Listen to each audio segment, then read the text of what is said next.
Donetsk में रूसी फौज की भीषण बमबारी। इस वक्त की बड़ी खबर, हमले में यूक्रेन के 4 लोगों की मौत। रूस के हमले से बहुत बड़ी तबाही हुई है। बेलगोरोद हमले के बाद रूस ने बदला लिया है।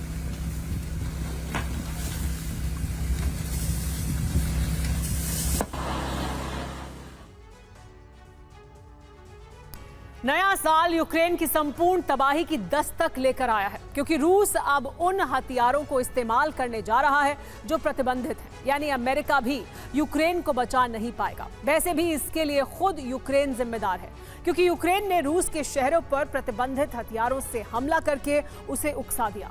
और ये तमाम देश जानते हैं कि जब कोई पुतिन को चैलेंज करता है तो वो अपनी बर्बादी का दावत खुद ही देता है। अब यूक्रेन का अंजाम भी यही होने जा रहा है। अगर ज़ेलेंस्की ने सरेंडर कर दिया तो ठीक, नहीं तो यूक्रेन को कब्रिस्तान बनाने से कोई नहीं रोक सकता।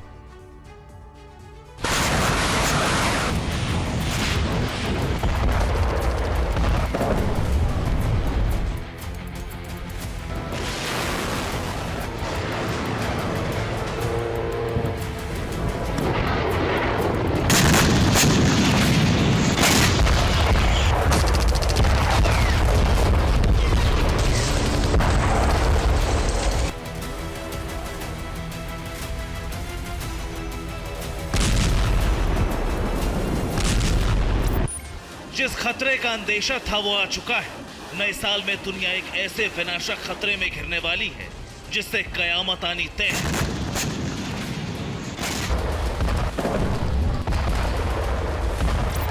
और इस कयामत की शुरुआत यूरोप से होगी, जिसमें सबसे पहले यूक्रेन का खात्मा हो सकता है।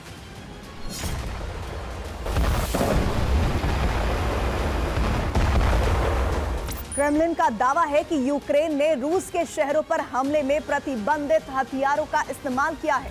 बेलगोरोद पर हुए हमले के बाद रूस की प्रतिक्रिया आई।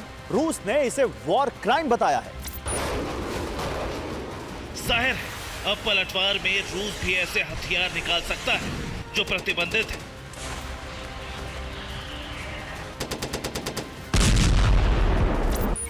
रूसी रक्षा मंत्रालय के मुताबिक यूक्रेन ने बेलगोरोद पर क्लस्टर बम से लैस रॉकेट दागे, जिससे बेलगोरोद में भारी नुकसान हुआ। जवाब में रूस ऐसे हथियारों से यूक्रेन को दहलाने की तैयारी में है जिनका इस्तेमाल अभी तक नहीं हुआ है।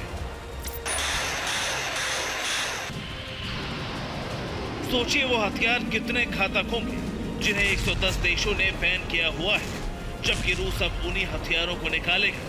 इसका इशारा उसने दे दिया है। रूसी रक्षा मंत्रालय की तरफ से कहा गया है, कीव ने प्रतिबंधित हथियार इस्तेमाल करके संयुक्त राष्ट्र संधि को तोड़ दिया है। अब रूस इन हथियारों का इस्तेमाल करने के लिए स्वतंत्र है।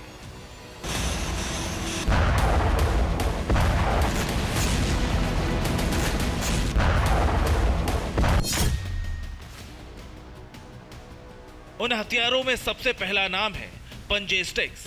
इस हथियार का इस्तेमाल वियतनाम ने अमेरिका के खिलाफ किया, जिसमें बांस और दूसरी लकड़ी की नुकीली स्टिक्स को दुश्मन के ट्रूप के रास्ते में लगा दिया जाता है। स्टिक्स जहर या बैक्टीरिया वायरस से इन्फेक्टेड होती है। जंगल में घास या फिर छोटे पौधों के बीच में इन्हें लगाया जाता है। एक बार कोई सैनिक अगर घायल हो गया तो वो खुद भी मरेगा और जहां जहां जाएगा वहां इन्फेक्शन फैलाएगा। यानी एक पूरा इलाका पंजे स्टिक्स से तबाह हो सकता है। इसी तरह का काम मस्टर्ड गैस भी करती है। मस्टर्ड गैस को सल्फर मस्टर्ड या फिर नाइट्रोजन मस्टर्ड भी कहा जाता है। रूस आने वाले दिनों में यूक्रेन के रिहायशी इलाकों में पीले रंग की मस्टर्ड गैस से हमला कर सकता है। इसे आर्टिलरी शेल, रॉकेट के वॉरहेड से और फाइटर जेट से स्प्रे करा के हमला किया जाता है। इस गैस के फैलने से लोगों का दम घुटने लगता है। कुछ मिनटों में हजारों लोग मारे जा सकते हैं। 1980 में ईरान इराक युद्ध में इसका इस्तेमाल किया गया था। इराक ने इसका इस्तेमाल किया था, जिसमें 8000 से ज्यादा लोग इसकी चपेट में आए थे। इसके अलावा रूस पूरे यूक्रेन में लैंडमाइंस बिछा सकता है। यानी जहां जहां से सैनिक गुजरेंगे वहां वहां लैंडमाइंस बिछाते जाएंगे, जिससे वहां से गुजरने वाले सैनिक मारे जाएंगे। माइंस की जद में स्थानीय लोग भी आ सकते हैं। इसके अलावा रूस काला सागर में, बाल्टिक सागर में समुद्री कारोबारी रूट पर भी माइंस बिछाकर कार्गो जहाजों को तबाह कर सकता है।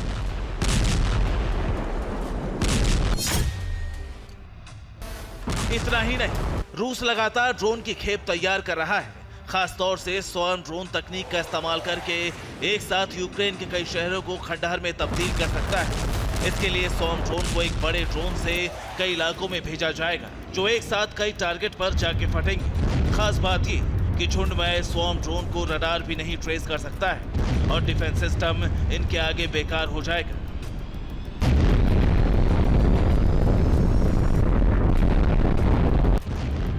इसके अलावा रूस उन 2 प्रतिबंधित हथियारों का इस्तेमाल तो कई दफा कर चुका है, जिन्हें 120 देशों ने प्रतिबंधित किया हुआ है। उसमें क्लस्टर बम और व्हाइट फास्फोरस बम भी शामिल है। हालांकि इन बमों का इस्तेमाल यूक्रेन ने भी किया है, जो उसे अमेरिका से मिले हैं, लेकिन अब रूस इनकी बड़ी खेप से भारी तबाही मचाने को तैयार है। और उस खेप में जो सबसे विध्वंसकारी हथियार है, उसका नाम क्लस्टर बॉम्ब है। एक क्लस्टर बॉम्ब से एक साथ कई धमाके होते हैं, जो एक बड़े इलाके में एक ही समय में भारी तबाही मचा सकता है। क्लस्टर बॉम्ब जहां फटता है, वहां दुश्मन का सर्वनाश तय है। इसे फाइटर जेट या ड्रोन के जरिए दागा जा सकता है। क्लस्टर बॉम्ब को जमीन से भी फायर किया जा सकता है। इसमें मुख्य बॉम्ब में कई सारे छोटे छोटे बॉम्ब होते हैं, जो तबाही लाते हैं। इसमें टाइमर लगा होता है, जिससे एक वक्त में एक साथ टारगेट के पास धमाका होता है। ऑस्लो समझौते के तहत क्लस्टर के इस्तेमाल पर पाबंदी लगी हुई है। 120 देशों में इसके इस्तेमाल पर बैन लगाया गया है, फिर भी कई देश इसका इस्तेमाल करते हैं। इसके अलावा दूसरा विध्वंसकारी हथियार है व्हाइट फास्फोरस बॉम्ब, जिसे बड़े रिहायशी इलाके पर हमला किया जा सकता है। इसके ऑक्सीजन के संपर्क में आते ही तेज धमाका होता है, जिससे आसपास का तापमान 815 डिग्री सेल्सियस तक पहुंच जाता है। 7 मिनट तक फास्फोरस बॉम्ब का असर रहता है। इस दौरान लाल रोशनी के बाद जहरीला सफेद धुआं निकलता है। अगर बम इमारतों, बंकर पर फटे तो आग लग जाती है। इसके अलावा रिहायशी इलाकों में फटने से उसकी जद में आए लोगों की आंखों की रोशनी चली जाती है। सांस लेने पर फेफड़े जल जाते हैं। करीब 10% शरीर जल जाता है।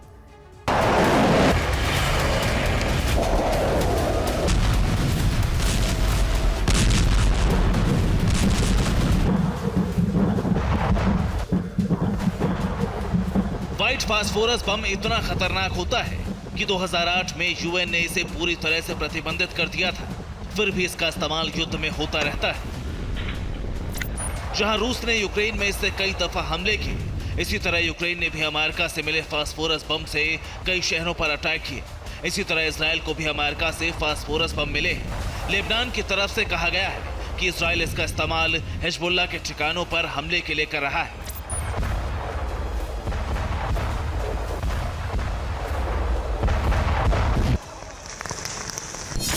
पहले और दूसरे विश्व युद्ध में इनका इस्तेमाल हो चुका है। 1966 में अमेरिका ने वियतनाम पर हमला किया था। फिर 2004 में इराक के शहर फ्लूजा पर अटैक किया था। 2008 में इजराइल ने गाजा पर हमले किए थे।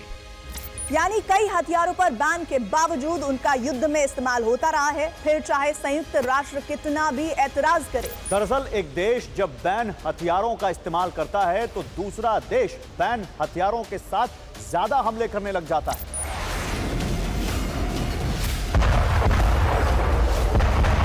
फास्फोरस बम, क्लस्टर बम के अलावा थर्मोबैरिक बम भी प्रतिबंधित हथियारों की लिस्ट में आता है। रूस कई बार यूक्रेनी ठिकानों पर हमले के दौरान थर्मोबैरिक बम का इस्तेमाल कर चुका है। थर्मोबैरिक बम को एरोसोल वैक्यूम बम के नाम से भी जाना जाता है। ये हवा में ऑक्सीजन खत्म कर देता है। इसे सबसे घातक गैर परमाणु हथियार कहा जाता है, क्योंकि ये 44 टन टीएनटी की ताकत वाला धमाका करता है। धमाके से इंसान भाप बन सकता है। इसका वजन 7100 किलो होता है। इसे रॉकेट से भी लॉन्च किया जा सकता है। थर्मोबैरिक के अलावा थर्माइट बम भी बेहद विध्वंसक होता है। इसके इस्तेमाल से एक बड़े इलाके में आग लगाई जा सकती है।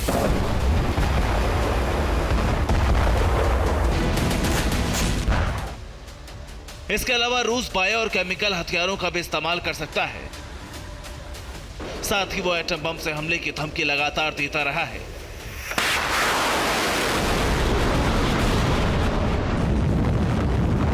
यानी इस साल युद्ध का सबसे विनाशक अध्याय शुरू हो सकता है, क्योंकि रूस किसी भी कीमत पर यूक्रेन पर कब्जा करना चाहता है। या तो जेलेंस्की सरेंडर करें, नहीं तो यूक्रेन के खात्मे के लिए तैयार रहें। Bureau report, TV9 Bharat.